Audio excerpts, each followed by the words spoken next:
Rebuilding the nations, ever challenging but refreshing. Hello viewers, welcome to Rebuilding the Nations Talk Time, helping to rebuild the nations with God's truth through the restoration of the church. My name is Vanessa Tete, and with me is John Kpikpi, pastor of City of God Church, Accra. Today we're discussing the subject work. Join us for another wonderful discussion. You're welcome, John. Thank you very much, Vanessa. Good to see you again. Yeah. Since work is an everyday occurrence, why is it important to teach on this subject? I'm really excited that we've got to this part of our lives after all. Work is a big thing for two reasons. First of all, it is our means of livelihood. This is where we get the money and the income for caring for ourselves, our families, and meeting all other needs that come our way. We make money from work. And secondly, it takes up, I would say, up to a third of our waking lives. If you take the 8 hours that we devote to work every day of the working week, and then you got to add on the journey in and out of work, if you want to think of the traffic, I think it's a big area of our lives. And particularly since God is very much interested in the whole of our lives, without doubt, he should be very interested in this part. And so I'm also very interested and very excited about talking about it. So let's start at the beginning. Yes. Okay. What is the origin of work? Well, interestingly, we don't often think about it, and it would appear that sometimes many organizations, such as the International Labour Organization, makes pronouncements on work. Sometimes our labor unions make pronouncements on work. Sometimes our governments talk about work creation, job creation. So we may, or some of the NGOs may be talking about work creation. So we may actually be left with the impression that these are the organizations that sat down one day and decided that, oh, it would be a good idea to work. But actually, work did not begin with man, but rather began with God. So it wasn't the ILO or the NGOs or the governments who got work going. It began with God. And that is where we must begin from. When did work begin? Well, Vanessa, when we go to the Bible, the first line in the first book of the Bible says this: in the beginning, God created. And that word, created, speaks about an activity. Yes. And that word, created, tells us that when we encounter God, the first time we read anything or hear anything about God, he was busy at work. And it was about the work of creation, which I think sets the foundation and the basis for all kinds of work or all kinds of things that we might think about work. We must start from God, who began everything. So are we looking at God as our role model in terms of how we work? Exactly. We'll go even beyond that. He is the one who originated the whole idea of work. When we encounter him in the work of creation, he was busy putting in the lights, putting in the waters, separating the waters from the land. All that he was doing throughout the 6 days of creation was work. Yes. So that is where work began from. God busy doing something, bringing order out of chaos. God busy doing something, arranging and ordering. God busy doing something, planning and putting things together. A purposeful activity to achieve something. And so we find him as the origin of what we now come to know as work. You mentioned purpose as well. Yes. What is the purpose of work? It seemed God's work was a very purposeful activity. He arranged everything over these 6 days, and then he created man and woman. It seems to me that all that he was doing, when you look at it carefully, was designed to prepare a nice place, a pleasant place for man and woman to come and live in and enjoy their lives and get involved in what he wanted them to do. We can say that God's purpose in all the hard work he got involved in was to serve man and attend to the needs of man and to help man and to create a really good place for him to live in. How does that affect our purpose then? Well, I think it has everything to do with what we would ever do in this whole area of work. Because if that is the original purpose of work that we can discern from God's activity, which is to bless man, which is to provide for man, which is to care for man, then we also, if we truly believe that we are servants of God, we are people of God, should be drawing our cue from God's work. And the cue is this: the whole focus of God's activity is to serve and care for man. So we too, when we think of work, we should be thinking along those lines. Is our work directed towards serving men and women and children? Is our work directed towards caring for men and women or children? Is our work directed towards blessing people? So if we take that cue from God, then we are also discovering the purpose that God actually intended our work to fulfill in the earth, which is to care for people. Since work is good, is all work considered good? Well, I think I need to step back a bit to be able to answer this question. One of the important things we find in this story of God's creative work at the beginning of all things is that he made man and woman in his image, which tells us something very important, that one of the things we inherited from God, or one of the things he put into our genes, is the capacity to work, or the desire to work. And because he made us in his image, we almost receive that from him de facto. This shows up everywhere. Everywhere you go in the world, you find people working in one way or the other, whether it's agriculture, whether it's industry, whether it is in the mines, whether it is in modern technology. But the essential thing remains: we have in us something that God has put there, which is the innate ability and capacity and desire to work. When we were made originally by God, it was all good when he made us in his image. And so the work he gave man to begin to do in the garden would have been very good, looking after the creation, caring for things, naming the plants and animals. It was all good work. So if things had continued like God made it, all of us would have been working like God intended. All our work would have been directed towards caring for human beings and caring for the creation. But we need to understand that there was a break in the story of God. And this break is what introduces another factor into the whole area of work. Then I can answer your question now.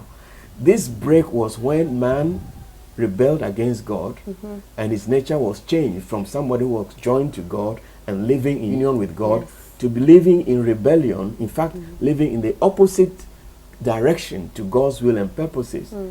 And this truth that people are now living in opposition to God, in rebellion to God, is revealed even in this whole area of work, where many jobs now, or many kinds of work now, are available which do not serve the needs of man, which do not serve the purposes of man, which do not care for human beings. So we got a mixture now in the world, but the origin is the break or the interruption in God's good plan when sin entered the world. So we've got two kinds of work now. Some kinds of work do not line up with God's purposes. Others continue to do. And it is for us to talk about this and discuss this. Would you give us some examples of work that doesn't line up with God's plan? It's fairly easy. There are many kinds of things that people do now which harm other people. For example, people who are engaged in armed robbery will feel that that is their work. But they harm, they maim, they kill, they disrupt lives. People who manufacture guns and weapons and the armed robbers use will feel that they are also working, but the products are being used to destroy people. But we can also mention those who engage in producing fake medicines, for example, which haven't got any healing or curative property in it, but they just put pieces of white chalk together and claim that they've got medicine and they're selling this. Well, that's bad work. It's against the very ethos of work. And we can also mention the manufacture and distribution of cigarettes. I'm told that cigarettes have got at least 256 harmful chemicals in them. Not even one good chemical. So if you give yourself to producing that and selling that and making money out of that, the only thing it does for people is to harm them, their lungs, is to destroy them eventually, then these are the kinds of work that fail to line up with God's purposes. They don't bless, they don't help, they don't care for man, they actually harm and destroy human beings. And what about those who deal in drugs? We could mention that, which is illegal drugs that are carried across from one country to another. If you ever seen a victim of a drug addiction, you will cry and you will weep. The whole person's life has been destroyed. He can no longer hold down a job. As a matter of fact, he has to resort to stealing and petty burglaries in order to find the money to keep out this addiction. And their whole lives are damaged. So if you are involved in that kind of work, again, it goes to destroy human beings. So couldn't be in line with God's purposes, which is to bless and to care for man. That's how he started it, and that's what he wanted human beings also to do. And when we think about the church, we think that there's certain work. If you're working for the church, that's sacred work. If you're working outside the church, that's secular work. Yes. And there's you brought up in your teaching that we value those two different types of work differently. Is that right? Should we look up to certain types of work as sacred and other types as secular? How should we line up our thinking? I think this is a big area for us, Vanessa. I feel that before the church can begin to fulfill its prophetic role in the workplace, and I believe God has a mandate for the church to do in the work environment, we need to come back to the original concept, original vision that God had for the whole of creation.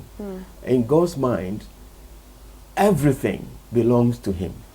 The whole of creation, he made it, if you look at Genesis 1, and the whole of creation was meant to function according to his desires and purposes.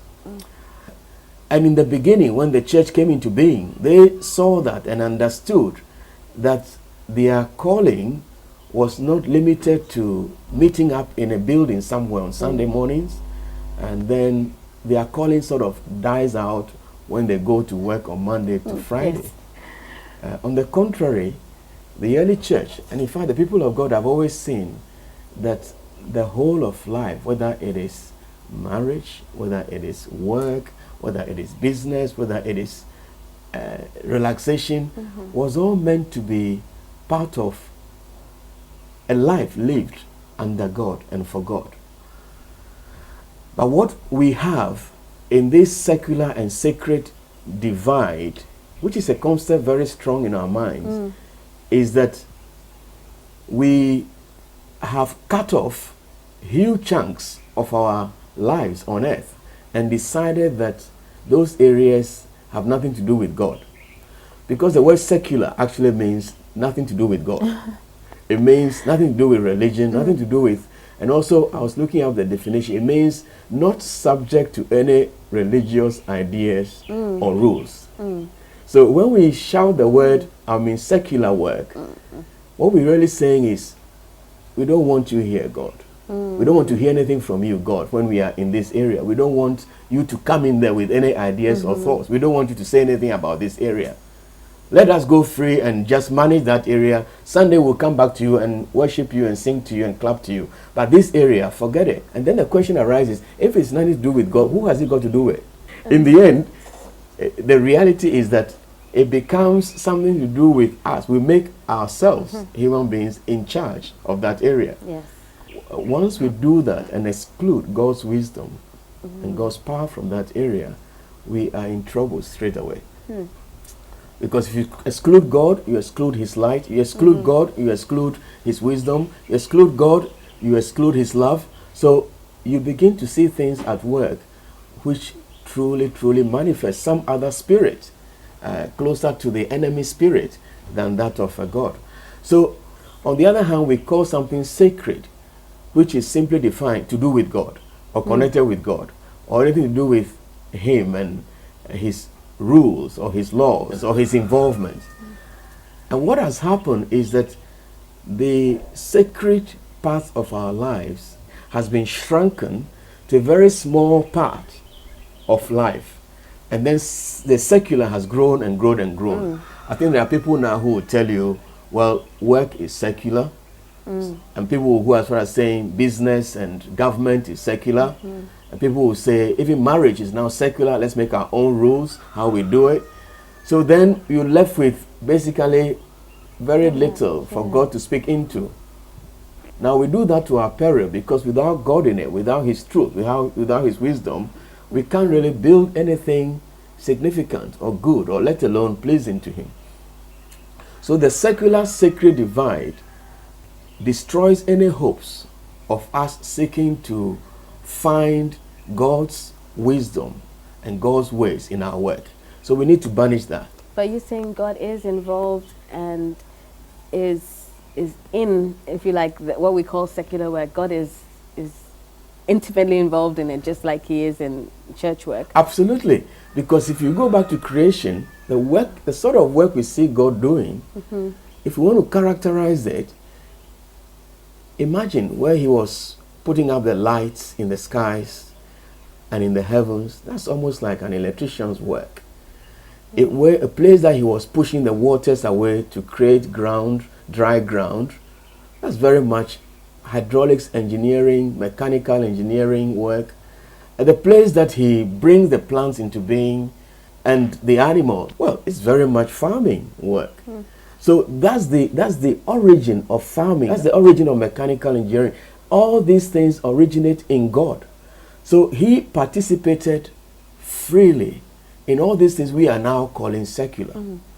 So it sounds pretty foolish. If we now call God's work secular, then God is running the risk, or we have to declare God guilty of doing secular work.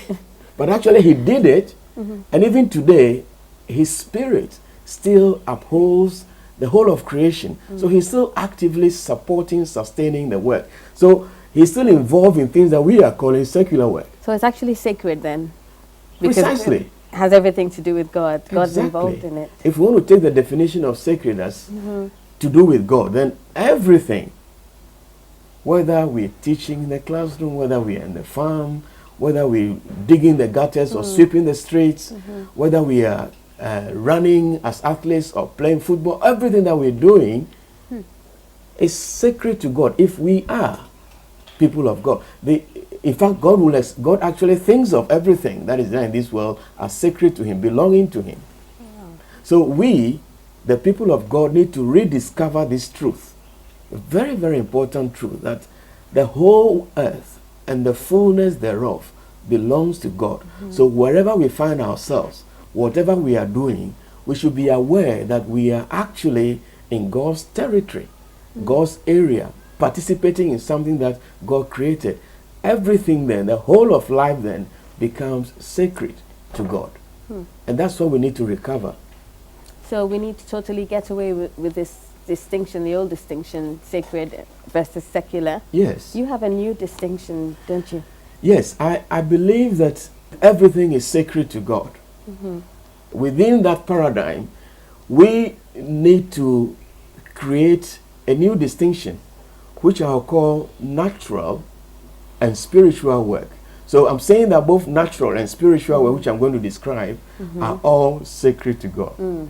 So the natural work, I'll mention all that we do day by day to earn our income in the farms, in the businesses, in the schools, on the roads, all that we do in our work to earn an income, to support this body and keep body and soul together, to put it that way, to put our kenke and fish on the table day after day. I would say that that is natural work. Okay? Still sacred to God, but it's natural because you're dealing with natural world in which we live. We can see these things that we work with, we can touch them, we can operate them, we can manipulate the natural creation. It's natural work. And then we need to also look at what I would call spiritual work, which is also sacred work. And that is to do with the whole area of helping man's soul to find salvation in Christ Jesus and be built up in God and in the Lord Jesus Christ and be discipled, and then eventually help to get into glory, which is a very important work that God has given us in this New Testament age as well. So natural work and spiritual work both sacred to God. I feel if we do that, it will help us think about our work. In fact, this is what we do all the time. In the church, Yes. the people of God, Monday to Friday, they're busy with what I'll call natural work. They're earning money. But they also use their time in the evenings or at weekends to serve God. That is, they go on evangelism, trying to get people saved. They give their money and resources to discipling people and building the church and all those things that people get involved in. This is spiritual work. So every man and woman who belongs to Christ is involved in natural work and spiritual work. Yes. And when we see it like that, it will really help us to know where we are at any time, particularly when we recognize that the overall covering for both natural and spiritual work is that sacred to God. Yeah. It belongs to God. Yeah. It is for God. It is to please Him, and it is to care for human beings, which is God's original intention. Great, John. Thank you very much. John, now some people clearly have a calling to maybe full-time work in a church Yes. or administration in the Yeah. church or directing the music or some work that involves quite a lot of time, not just an hour on a Sunday, for instance. Yes. Now, for people like that who are spending their working life concentrating on the spiritual work, Yeah. should they do natural work as well? Should we combine the spiritual and the natural? Okay, that's a good question. I believe that this distinction, natural and spiritual, really helps us and partly answers your question. Once we have declared all work sacred and that God participates in all work, even those that we used to call secular, that opens the way and makes all those kinds of work accessible to us or okay for all of us, God's people, to participate in, even those who have got particular callings to devote themselves to a spiritual work. What I mean is this: we no longer shy away from working with our hands to earn income, whether it's farming, whether it is teaching. We bring them right into God's province where they well and truly belonged. And God is involved in that. So we should not be ashamed to be involved in working with our hands to earn an income. So that should free us then to take on what I'm now calling natural work. So, for example, when we look in the scriptures, the Apostle Paul, he who probably did huge amounts of spiritual work, going about from country to country, preaching the gospel, planting churches, caring for the disciples, and of course going back to visit them, and all manner of things, writing huge parts of the New Testament, and yet he still had his hands in what we would call natural work. He was a tent maker. He built tents and sold them to make a living out of that. So it's a real fantastic model for us that you can, as a servant of God, be involved in spiritual work. There's nothing wrong if there is time to be involved in natural work, because as we've discovered, that's also God's work. In trying to answer your questions then, whether people who are involved in spiritual work should also get involved in natural work, I believe the answer is yes, because God is involved in both. He's involved in spiritual work. He's the one who is saving us. He's also involved in natural work, sustaining and upholding the creation by the word of His power. So that's God. And we also, if we want to line up our lives with God, we should be free, as our skills and our times allow us, to be happy to be involved in both natural and spiritual work. Of course, we need to recognize that, because sometimes pressures of time, some people need to be focused almost entirely on the spiritual work. And a time will come where they will need to give up on natural work. But it is not because it is, an unholy sort of thing that they now go to do the holy work. No, all work is sacred, all work is holy. But now they need to focus on this because of the particular gifting that God has given them. in those circumstances, I can imagine as times change and people who are even focused entirely on spiritual work, times change and seasons change and there's a space for them to do natural work. It should be very easy for them to take up natural work again. There shouldn't be a rejection of the natural realm of work on theological grounds. We don't have the theological basis to do that. I would like to see an outworking of these truths where people feel they can move freely into the natural, freely into the spiritual, backwards and forwards, because that is how real life is. And I think that when we do that, we would actually give dignity to the work as we see it. When we do that, we will help our people in the churches to honor, respect, and treasure natural work, which most of them will have to do for most of their lives anyway. So if we have a proper attitude to natural work, we'll be able to communicate that to our people. They will also respect and honor natural work and the dignity, take pride in it. And then they will do it with all their hearts. And something will change about that. We'll be on our way to genuine prosperity in our nations. But so long as we have this unbiblical distinction between secular and sacred, we deny our people the joy and dignity and even, let me put it this way, pride in working to the best of their abilities in their natural jobs. I hope you are not getting confused by this, but what I'm saying is this: God, in participating in what I call natural work, has actually sanctified natural work, has actually raised up natural work, has declared natural work good and acceptable and honorable. And in the same way, we should also, like God, take a cue from him and also see work, natural work, whether it's in the farms, in the classrooms, in the business world, as good, as acceptable, as honorable, so we can also do it properly to the best of our ability, just as God did. You know, at the end of every day of creation, God checked it over and said it was, and God saw that it was good, good, good, good. That's what God did. That's how they declare the natural work. We get it all wrong if we now declare it less than good. It's God's territory. Let's begin to imitate God in this huge area of our lives, the area of work. And we're supposed to work as if we're working for God.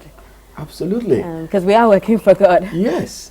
So the person who is sweeping the streets at that moment is working for God. Because he is serving people in that role. The person working as an accountant in the office is serving God as he adds up the figures and the money in order to make sure there is order and clarity and light in that place. He's serving God.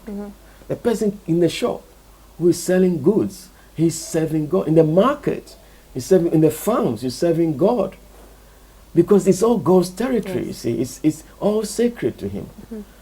Somehow, I wish this is one of the most important things we need to grasp. If we can grasp this, it will change our attitude. Because what we see now, Vanessa, is we find people who, on a Sunday, they'll be very, very excited, giving themselves wholeheartedly to what they think is serving God. They will come and tidy up the place. They will come and arrange the chairs. They will come and maybe preach and teach. They will come and do Sunday school, teach Sunday school. But then on Monday, when they go to work, even their teachers, they will hide half of what they should teach their children in their classrooms and expect them to come and pay extra before they will come and give them the real stuff at the end of the school day. Now, when we do that, we just totally misunderstand that our classroom is also God's territory. So we should serve the children there as much as we serve the Sunday school kids in the church on Sundays. So we really need to work on this, get our brains thinking differently, get our minds renewed in this whole area of what work is. Thank you so much, John, for explaining to us this whole issue of work. Thank you, viewers, for tuning in to Rebuilding the Nations Talk Time. And join us next Friday at 6 a.m. on TV3. We're also on multi-TV on Sundays at 8 p.m. and on Wednesdays at 10:30 p.m. God bless you. City of God Church is part of New Frontiers, a worldwide family of churches on a mission together to make disciples, raise up leaders, plant churches, and transform our nations. We meet every Sunday at 10 a.m. in Ashaley Botwe, Accra. Come, let's worship Jesus together. God bless you and see you soon. Not looking back, I know you're